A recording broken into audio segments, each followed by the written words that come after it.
De segundo vamos a hacer una fideuá clásica de mariscos y pescados. La única diferencia que va a tener va a ser que va a tener un ajo aceite de perejil con miel, ¿vale?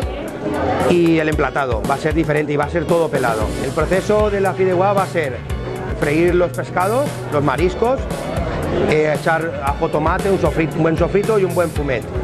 A continuación haremos el ajo aceite de perejil con miel, decoraremos el plato, ¿vale?